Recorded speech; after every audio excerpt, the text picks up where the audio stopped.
Sunnah Rasul kan ada yang wajib, sholat, puasa, zakat, haji, menuntut ilmu, itu sunnah-sunnah Rasul wajib semua, menutup aurat. Tapi sunnah Nabi ada juga yang hukumnya sunat, tutup kepala, sunat itu. Pakai baju warna putih, sunat. Putih kesukaan Allah, pakailah baju putih, putih kesukaan Allah. Kapankanlah mayat-mayatmu dengan kain berwarna putih, sunat, hukumnya nggak wajib. Tapi kalau kita pakai baju putih, kita dapat cinta Allah, mahabbah kalau Allah cinta. Berarti 24 jam kita dicintai Allah kalau pakai baju putih. Alangkah enaknya kita makan pakai baju putih, dicintai Allah, buang air besar. Kalau sholat dicintai Allah, wajar. Lagi di WC, cinta Allah karena baju putihnya itu. Sunnah Rasul. Apa nggak boleh pakai baju merah? Boleh. Tapi yang suka PDIP.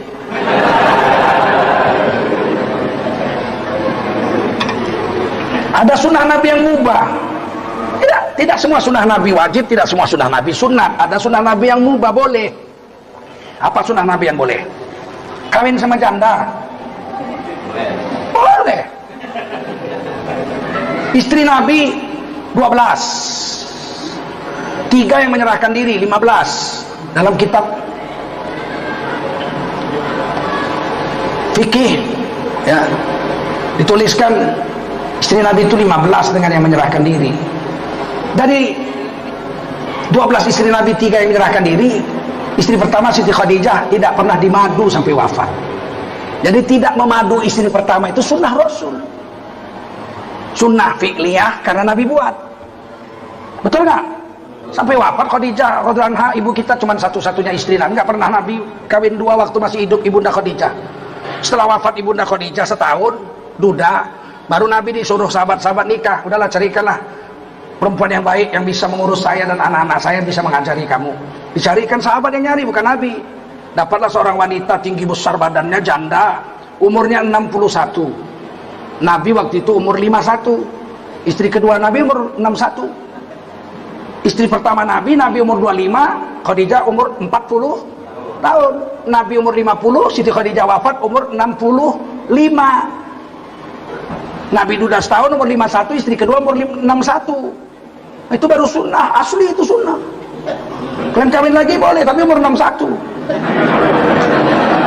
Kalau umur 16 nggak usah cerita, aku pun pandai. Tapi kawin 2, 3, 4 boleh, bukan haram. Tapi sunnah Nabi yang boleh. Sunnah Nabi yang sunat tidak memadu istri pertama. Saya mencoba seumur ini berhasil, alhamdulillah. Entahlah besok gagal, wallahu alam lah. Tapi sampai saat ini berhasil. Ada orang tanya, kenapa Ustaz nggak kawin 2? Rasul nggak memadu istri pertama. Terus kalau istri bapak sekarang mati, meninggal bagaimana? Oh langsung 2. Enggak, aku tunggu lagi, waduh, 2 langsung. Kenapa 2? Kenapa kalau istri pertama sudah wafat, kita jadi nikah yang kedua itu 2? Karena anak saya tidak akan mendapat kasih sayang yang sama. Kalau saya kawin istri kedua saya itu sudah mati istri pertama, saya kawin istri kedua 1. Karena dia pasti lebih cinta kepada anaknya daripada cinta kepada anak saya. Anak saya mau ngadu kemana? Ngadu kau sama bapak kau. Pijak kau sampai keluar perut kau. Mana berani anak kita ngadu? Tapi kalau 2 kan berani ngadu dia. Kawin 2, punya anak istri yang ini, punya anak istri yang itu. Anak awal ada numpang, ya enggak? Sempat kejam dia, Pak, istri yang sana gawat Pak, kadang-kadang istri yang sana bagus Pak, kalau istri yang sana Pak ikan asin pun dikuncinya Pak. Coba kalau 1 mana berani dia ngadu. Makanya kalau udah mati istri pertama, sunnah langsung 2. Tapi sunnahnya pun hukumnya mubah. Kawin dengan janda itu mubah. 12 istri Nabi semua janda, kecuali Siti Aisyah radhiyallahu anha, satu-satunya gadis. Nah, itu sunnah Nabi. Jangan kita hina. Kita punya anak S3 doktor. Kau kawin anak, mama udah kepingin menggendong cucu dari kau. Iya lama. Udah ada calonmu nak. Udah, bawa besok sini, dibawanya. Ini lama. Ya. Itu yang 3 ekor ikut sama calon bini kau siapa? 3 ekor katanya. Anaknya mak, dia janda mak. Berubah muka mak. Percuma kau sekolah S3 kau.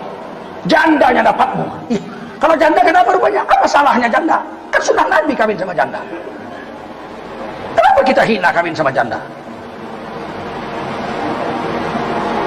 Siti Khadijah janda. Istri kedua Nabi Sa'udah binti Zam'ah umur 61 janda, betul? Yang gadis cuma Siti Aisyah. Setelahnya disentuh Ummi Salamah, Romlah binti Abi Sofyan, Zainab, semuanya radhiyallahu anhum janda semua. Jadi nikah dengan janda itu sunnah Nabi, tapi hukumnya mubah. Boleh. Yang sunnat nikah dengan perawan, karena dibilang Nabi kawinilah perawan. Nah, itu perintah. Karena perawan itu mulutnya lebih harum dan lebih bisa bermain-main. Kalau kawin sama janda nggak bisa main-main. Serius dia. Kalau kawin sama gadis, Nabi pernah lomba lari sama Siti Aisyah. Lomba lari, ayo lomba lari sama Nabi sama Siti Aisyah lomba lari. Siti Aisyah menang karena Nabi agak gemuk waktu itu. Beberapa bulan kemudian Nabi sudah rangsing lagi, lomba lari, Nabi menang, kalah Siti Aisyah. Itu karena gadis. Kalau janda diajak lari mana mau? Ya lomba lari, kau macam anak-anak kau katanya.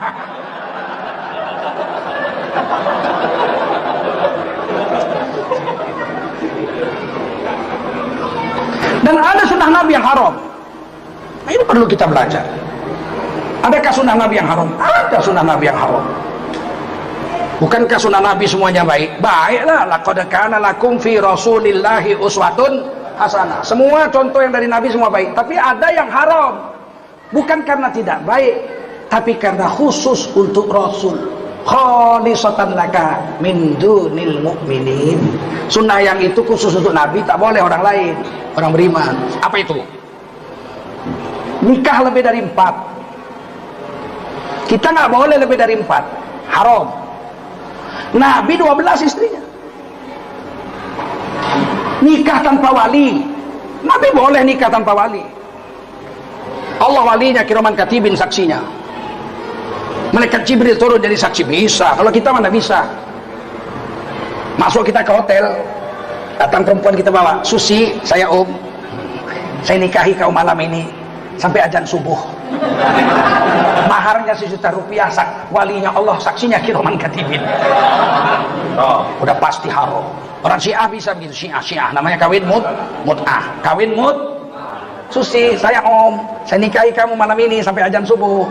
Maharnya Rp1 juta, tunai dibayar. Allah walinya, saksinya malaikat. Terima nikah Om Jul katanya. Dah, sampai azan subuh. Jadi mainkanlah situ. Begitu azan subuh, stop. Sudah azan subuh, habis sudah. Tapi masih terasa enak. Tambah lagi sampai maghrib. Kawin lagi, aku nikahi kau, maharnya ini gilanya nikah mut'ah ini.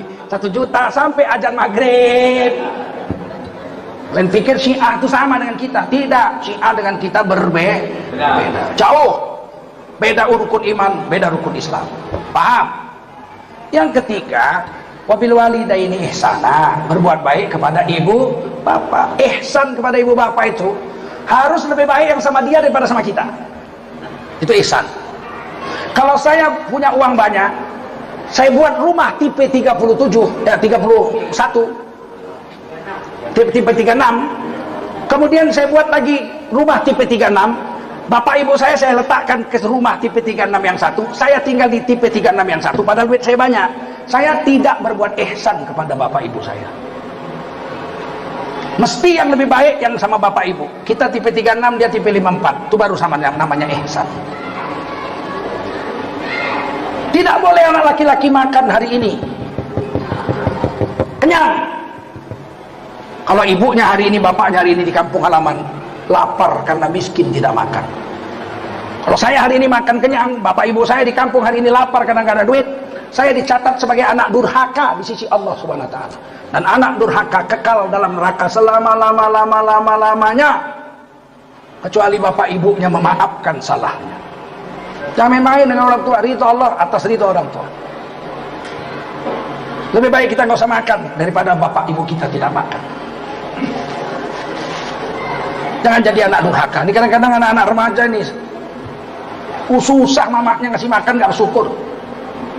Ada satu orang ibu masak makanan, anaknya pulang sekolah menjerit, dibukanya jendela. Hoi, mamaku gila terong. Dengar sekampung.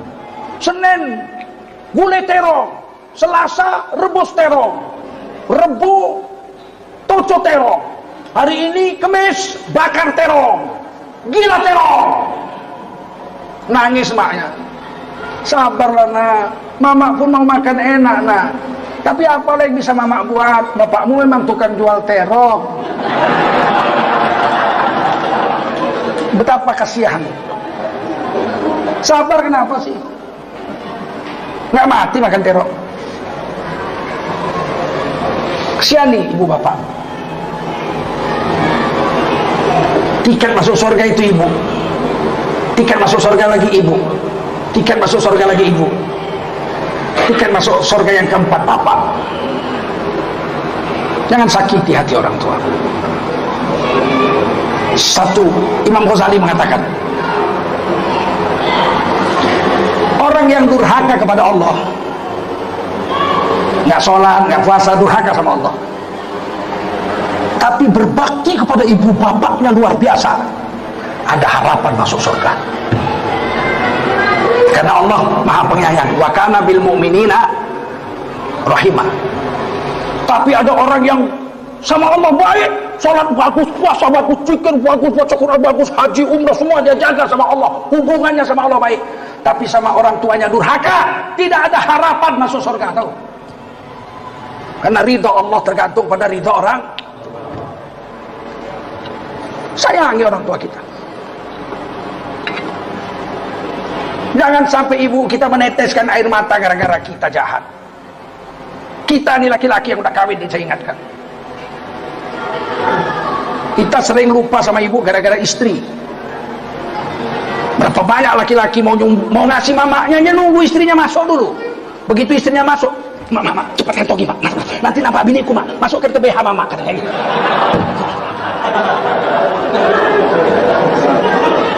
Mau ngasih mamanya, takut dia ketahuan bininya. Astagfirullahaladzim.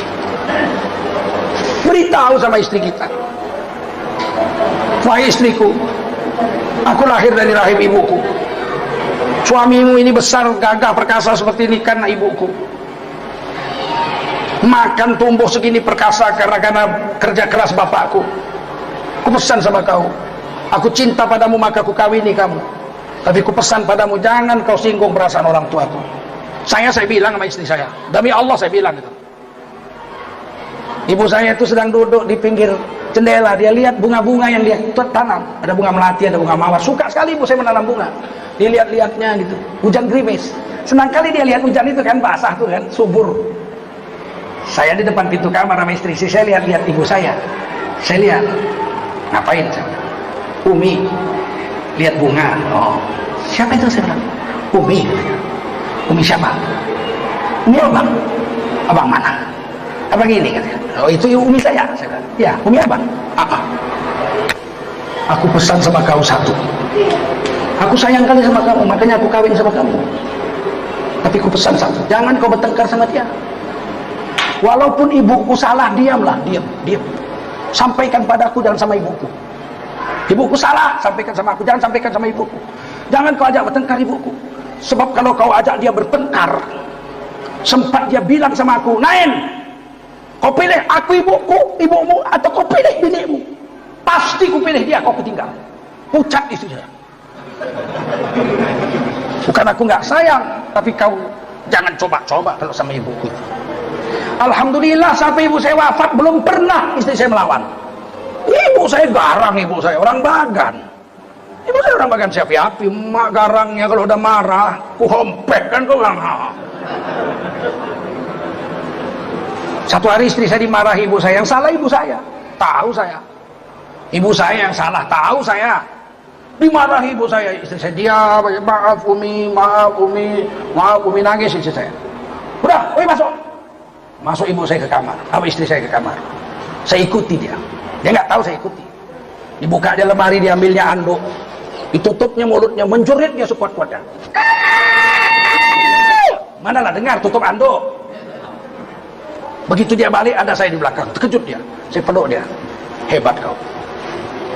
Aku tahu ibuku yang salah, aku tahu. Tapi kau nggak ngelawan ibu, hebat kau. Baik kau. Maka sampai sekarang saya nggak kawin lagi. Membalas jasa kebaikan istri saya sama ibu saya. Kalau dilawannya istri saya, pinggan tak retak, nasi tak dingin, dia nggak. Sekali kau tak endak, 1000 kali ku tak ingin, dia nggak. Sekarang kita kan kalah, ibu kita sama istri kan hajab kali itu. Jangan.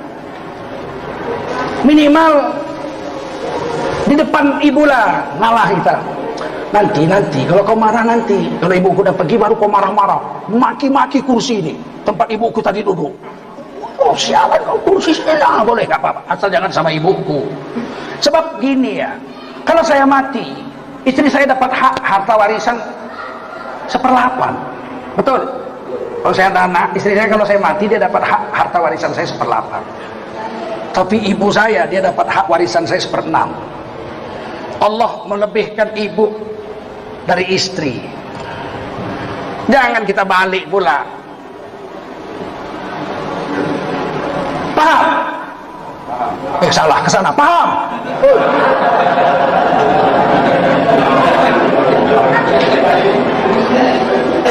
Seorang istri yang bisa sabar dengan mertuanya itu pasti wanita solehah. Makanya Rasulullah tidak mensunahkan 3 wanita dijadikan satu rumah. Nggak sunnah. Pertama, jangan kau satukan istrimu dengan ibumu. Nggak sunnah itu. Saya, istri saya dengan ibu saya satu rumah, tinggal di rumah saya. Nggak sunnah itu. Karena kalau nggak istri saya yang menderita, pasti ibu saya yang menderita. Maka ibu dengan istri jangan satu rumah.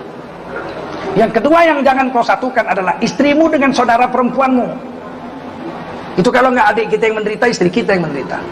Dapat adik yang galak, istri kita kurus. Dapat ipar yang galak, adik kita minggat. Jangan satukan istrimu dengan adik perempuanmu atau kakak perempuanmu. Yang ketiga, jangan kau satukan istrimu dengan istrimu. Itu pasti dua-duanya menderita.